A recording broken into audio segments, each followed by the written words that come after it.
G'day and welcome to Does It Matter? If I have to hear one more spoilt brat bouge, mainly women but also men, talk about male privilege, I'm going to scream. Very nasty things. Most men, for the vast majority of our 400,000 year history, did not have any privilege. They did not have white privilege, they didn't have brown privilege, black privilege, or any other male privilege whatsoever. What they had was eternal scarcity, constant threat from nature, starvation, disease, fear of other groups who are equally desperate. And you know, if you have any understanding of human nature itself, that when people are desperate, they are far from their best. One desperate group encounters another, it doesn't often go well, particularly for the weaker group. Please show me the privilege there. When we hit the agrarian times, civilizations form about 10,000 years ago. The first city was built roughly 8,000 BC, but it's probably further back than that by quite a few thousand years, but that's still under contest. Let's assume Jericho was the first city, 8,000 BC or so. And they start building settlements. So yes, certain people ended up in steeper and steeper hierarchies. The more affluent a society becomes, the more assets it has, the more it is able to actually create more wealth, and that wealth establishes a success strata, a greater and greater strata of success. So a very small percentage of the population were at the top of those dominance hierarchies, those success hierarchies.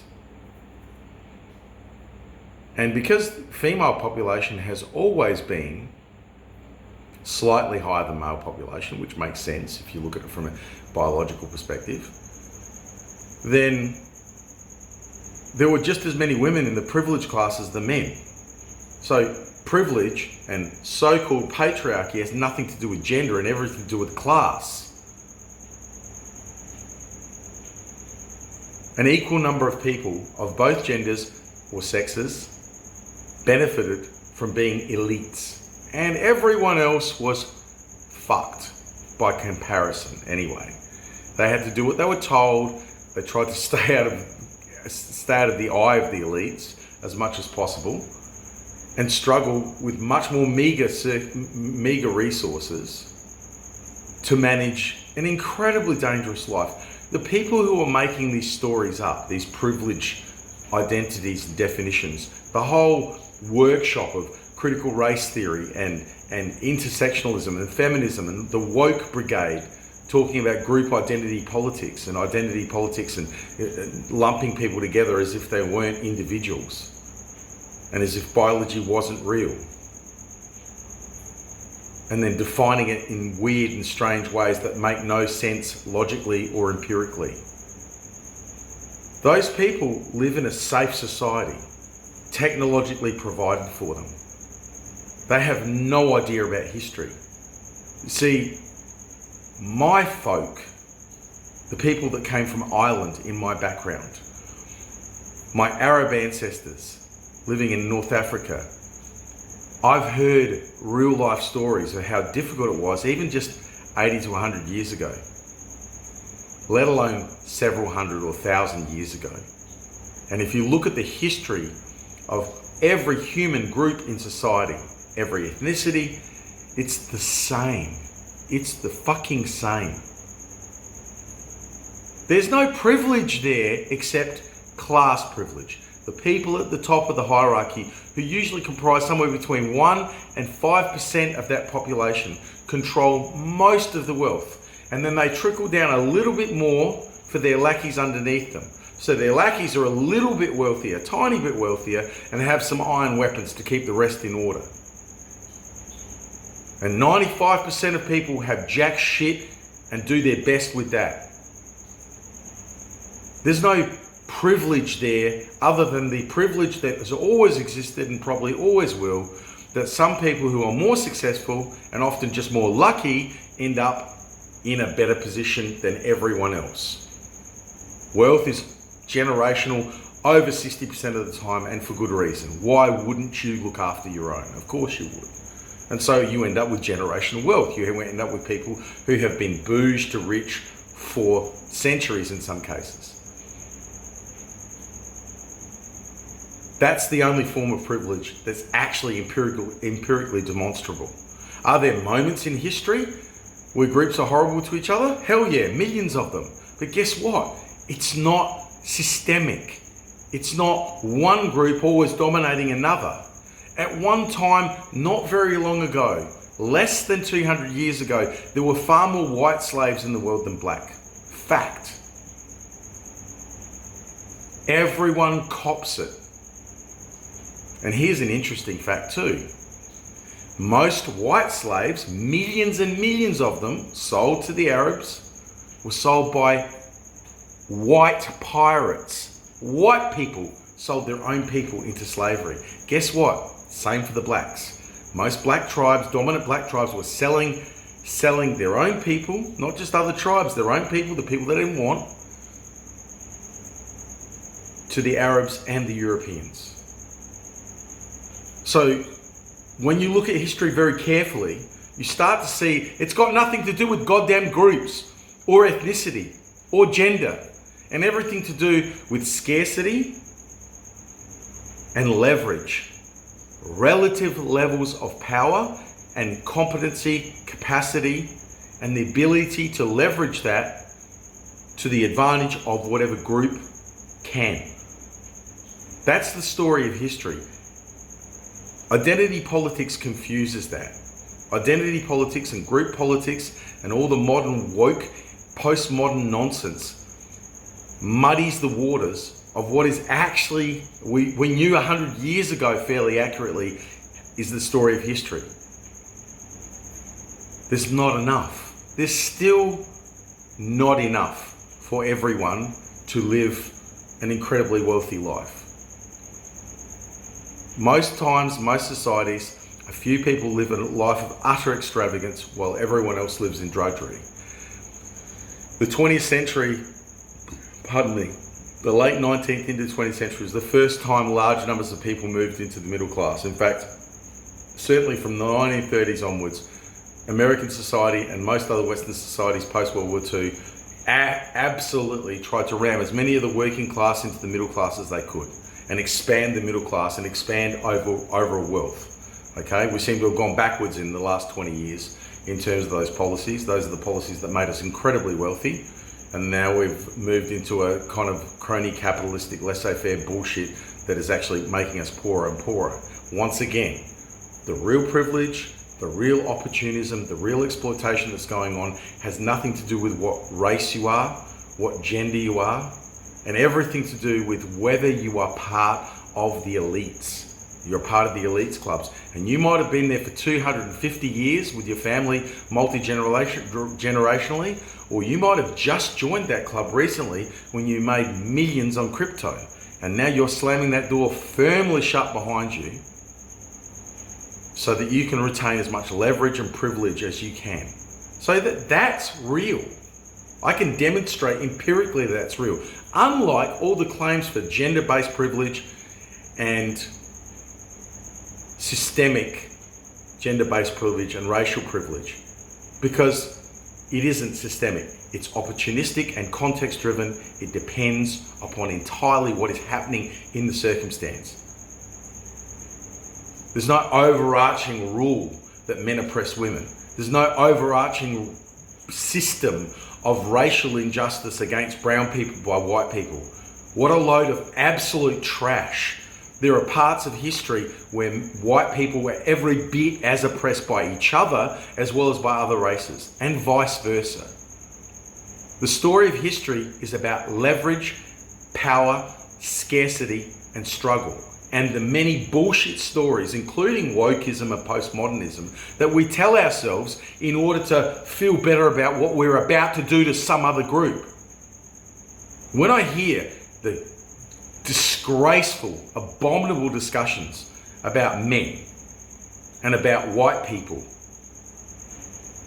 I see the same thing over and over again. And recently, the polarization between the Palestinians and the Israelis.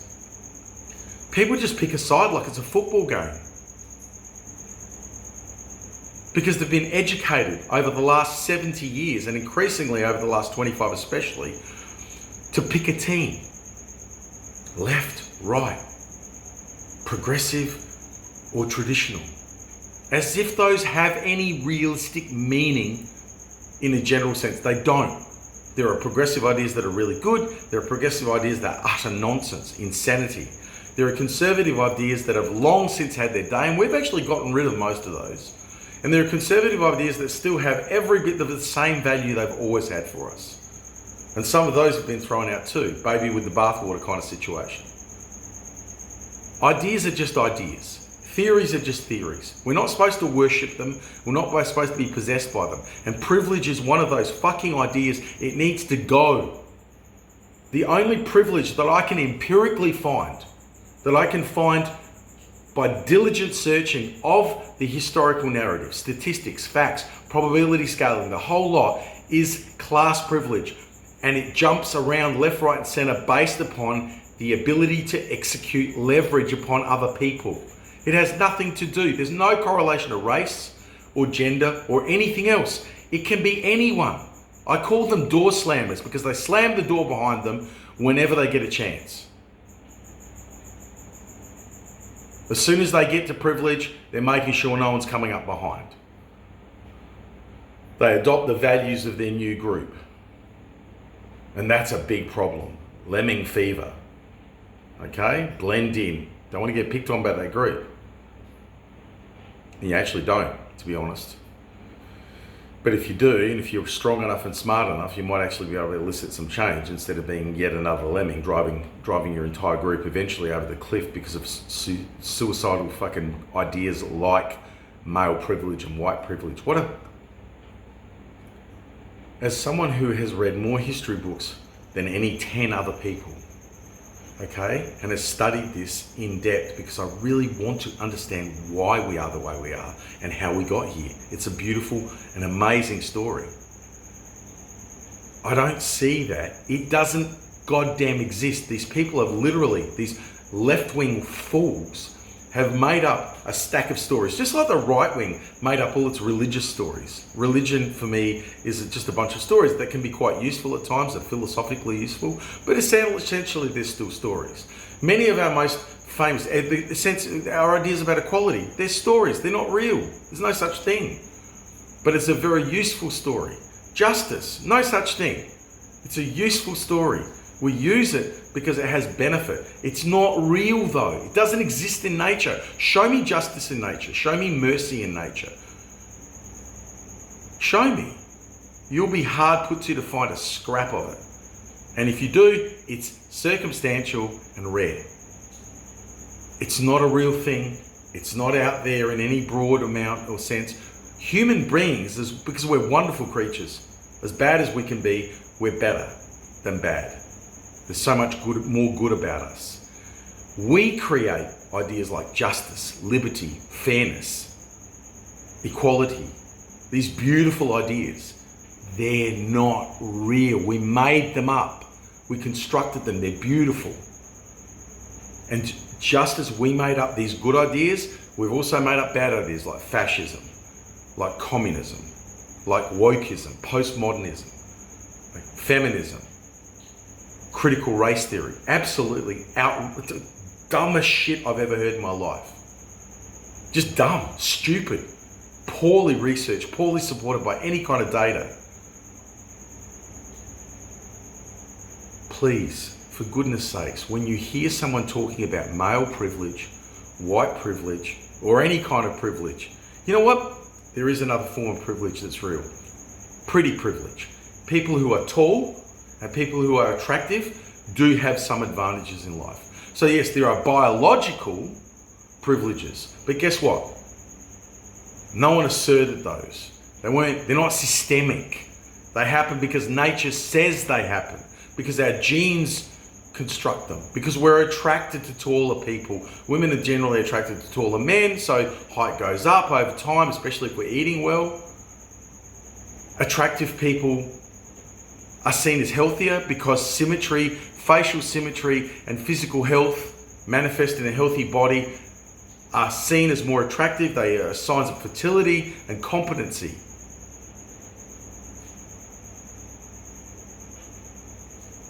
This is the only privilege that exists: biological privilege and hierarchical class privilege.